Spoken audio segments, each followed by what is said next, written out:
सभी दोस्तों को राधे राधे। कुंज बिहारी श्री हरिदास। दोस्तों, वृंदावन के पास में बिहारी जी का एक सुंदर सा मंदिर है और उस मंदिर से थोड़ी ही दूरी पर एक बुजुर्ग महिला रहती है जो बिहारी जी की बहुत बड़ी भक्ता थी। घर में एक छोटी सी दुकान है उसके, उसी दुकान में अपना जीवन यापन करती है और सुबह शाम बिहारी जी की सेवा करती है, क्योंकि उन माता जी का आगे पीछे और कोई भी नहीं था, अकेली बेचारी रहती थी। लेकिन उस महिला, उस भक्ता के पास जमीन जायदाद बहुत ज्यादा थी। देखिए बिहारी जी अपने भक्त के लिए क्या नहीं करते। एक रात उस भक्ता को रात में सपना आता है और वो क्या देखती है कि मैं मर गई हूँ और मेरे मरते ही मेरे रिश्तेदार परिवार के जो लोग हैं वो मेरी जमीन के पीछे लड़ाई झगड़ा कर रहे हैं। सपना 4 बजे का था। नींद खुल गई। उठकर महिला बैठ गई। बहुत घबराहट होने लगी। तब उसने सोचा कि मैं अब बूढ़ी हो चुकी हूँ और मेरा ऐसा कोई सगा भी नहीं है, मेरे रिश्तेदार, मेरे परिवार वाले हैं। मैं मर गई, मेरे जाने के बाद मेरी प्रॉपर्टी पर लड़ेंगे ये लोग, क्यों ना मैं अपनी सारी प्रॉपर्टी बिहारी जी के नाम कर दूं। तो सुबह हुई और माताजी गई बिहारी जी के वहाँ मंदिर। वहाँ पर महंत जी थे उस मंदिर के। उनसे कहती है कि मैं अपनी इच्छा से, मेरी ये इच्छा है कि अपनी सारी जायदाद मैं बिहारी जी को देना चाहती हूँ, उनके नाम करना चाहती हूँ। महंत जी ने और कुछ लोग थे वहाँ पर, उन्होंने कहा ये तो बहुत अच्छा भाव है कि अपने जीते जी अपनी प्रॉपर्टी ठाकुर जी को सौंप कर जा रही हो। उसी समय उसने अपने सब परिवार को, रिश्तेदारों को बुलवाया, सबको इकट्ठा किया। सबने यही कहा जैसी तुम्हारी इच्छा, जमीन तुम्हारी है, जो ठीक लगे करो। उस भक्ता ने जमीन ठाकुर जी के नाम कर दी। तो कुछ लोगों ने महंत जी से कहा, महंत जी इसने सब कुछ बिहारी जी को सौंप दिया, तो क्यों ना इसको इसी आश्रम में एक कमरा दे दिया जाए। अब ये बेचारी बुढ़ापे में कहाँ भटकेगी। उस महंत जी ने कहा ठीक है, अब से ये माता जी यहीं रहें, सब लोग रहते हैं, ये भी बनी रह सकती है। दोस्तों, कहानी बड़ी रोचक है, आप वीडियो के साथ बने रहें। तो वो बुजुर्ग महिला अपनी दुकान मकान सब छोड़कर आश्रम में आ गई।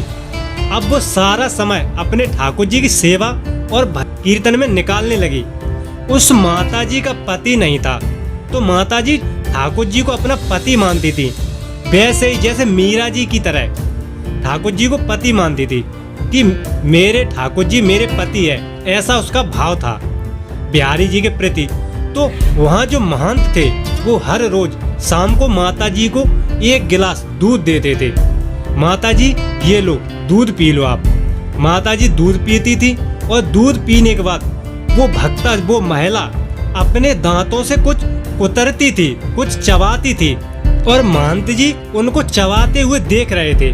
तो महंत जी ने सोचा कि मैं इसको केवल दूध देता हूँ, दूध ऐसा कुछ चबाने के लायक है नहीं, दूध तो पिया जाता है। तो महंत जी ने पूछते हैं महंत जी कि मैया आप दूध पीने के बाद क्या चबाती हो। तो मैया कहती है भैया महंत जी, पुजारी जी, आप ना दूध में मेवा बहुत ज्यादा मिलाकर लाते हो, मैं वही चबा रही हूँ। महंत जी अरे मैया, मेवा से ठाकुर जी का भोग लग जाए वही बहुत बड़ी बात है, तुझे कहाँ से खिलाएंगे मेवा। तो महंत जी ने गिलास देखा तो गिलास की तरी में मेवा पड़ी थी। महंत जी को थोड़ा सा अजीब लगा। ऐसा कई दिन तक चलता रहा। महंत जी दूध का सादा गिलास लेकर आते, जब मैया दूध पीती तो उसमें मेवा होती थी। इसी प्रकार दोपहर में भोजन आ जाए मैया को, सादा दाल रोटी जब जाती थी तो मैया भोजन पाती थी तो उसमें घी तैर रहा था। महंत जी को लगा शायद मैया चोरी करती है, क्योंकि मंदिर में जो घी, जो मेवा रखी है वो भी सब समाप्त होती जा रही है। तो एक बार महंत जी ने निगाह रखी, देखा कहीं ये चोरी तो नहीं करती। सब शिष्यों को बिठा दिया निगरानी के लिए। पूरी रात सब लोग जागते रहे, पर मैया तो अपने कमरे में ही बैठी हुई थी। सभी ने सुबह तक इंतजार किया, मैया अब चोरी के लिए आती है, अब आती है, लेकिन मैया अपने कमरे से नहीं निकली। सुबह हुई, जब महंत जी ठाकुर जी को स्नान कराते हैं सुबह, तो क्या देखते हैं कि बिहारी जी के दोनों हाथों में घी में हाथ लसे हुए हैं, डूबे हुए हैं, हाथ घी में सने हुए हैं, और बिहारी जी का जो पटका है वो भी गीला है। जब महंत जी ने ये सब देखा तो महंत जी को ना मैया से ईर्ष्या जलन होने लगी।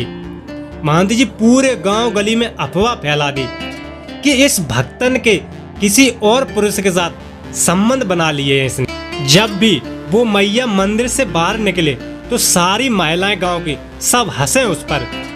कई दिन हो गए हंसी देखते देखते उस भक्तन को। एक दिन उस मैया ने पूछ ही लिया, अरे बहन, क्या कोई बात है जो आप मुझ पर इतना ठाटका लगाकर हंसती हो? तो महिलाएं टेढ़ा मेढ़ा मुंह बनाकर कहती हैं, ऐसा कोई करता है? पति मर जाने के बाद आश्रम में रहने लगी तो इतनी भी शर्म नहीं रही कि तुमने वहां रहकर अन्य पुरुष से संबंध जोड़ लिया। ये सुनकर वो मैया बहुत रोई, उसको बहुत ही दुख हुआ।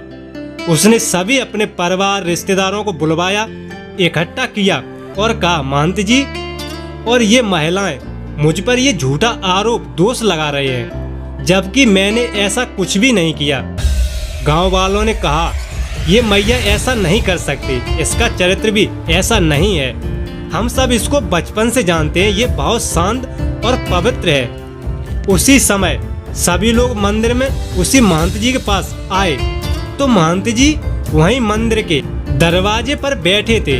इतनी सारी भीड़ देखी महंत जी कहते हैं, आज तो कोई त्योहार भी नहीं है, फिर ये भीड़ कैसे आ रही है? तभी महंत जी की नजर उस भक्तन पर पड़ती है तो सब समझ गए कोई बात है। पहुंचते ही सभी ने कहा, महंत जी, इस मैया ने सारी प्रॉपर्टी इस आश्रम को दे दी और आप इस पर इतना बड़ा दोष लगा रहे हो, तुम्हें शर्म है कि नहीं?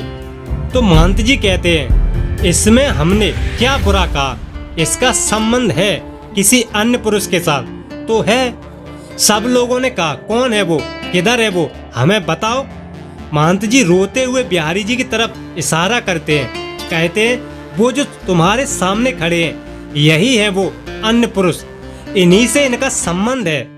रोते हुए कहते हैं, हमको इस मंदिर में 50 वर्ष हो गए, बिहारी जी ने कभी मेवा और घी में रोटी मुझे तो नहीं खिलाई, और इस भक्तन को भर भर कर घी दूध मेवा पहुंचाते हैं। वहाँ जो लोग खड़े थे, जो रिश्तेदार गांव वाले, सबने कहा, तुम्हें कैसे पता कि यही घी दूध पहुंचाते हैं, मेवा पहुंचाते हैं? तो महंत जी कहते हैं, जब भी सुबह शाम आरती बंदन के लिए हम जाते हैं तो बिहारी जी के हाथ घी में लिसे मिलते हैं, घी टपकता है बिहारी जी के हाथों से, और ये सब देखकर ना मुझे ईर्ष्या होती है इस मैया से।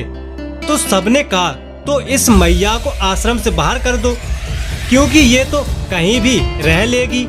जब बिहारी जी इसका ख्याल रखते हैं, ये मैया गांव में एक एक घर में भी जाएगी, तब भी इसका गुजारा अच्छे से हो जाएगा, और हमारे घर जब आएगी तो हमें भी बहुत अच्छा लगेगा, सबको सेवा करने का मौका मिलेगा।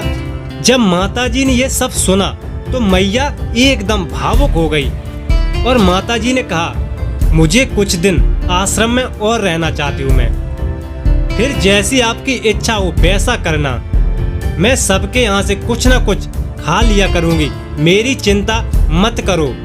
इतना कहकर मैया अपनी कुटिया में वापस आ गई। अब उसको इस बात पर विश्वास नहीं हो रहा था कि बिहारी जी मेरे लिए इतना कुछ कर रहे थे। मैया भावुक होकर बहुत ज्यादा रोने लगी। रात भर उसको नींद नहीं आई, यही सोचती रही। पूरा दिन हो गया, न कुछ खाया, पूरे दिन बिहारी जी के बारे में सोच सोचकर रोती रही।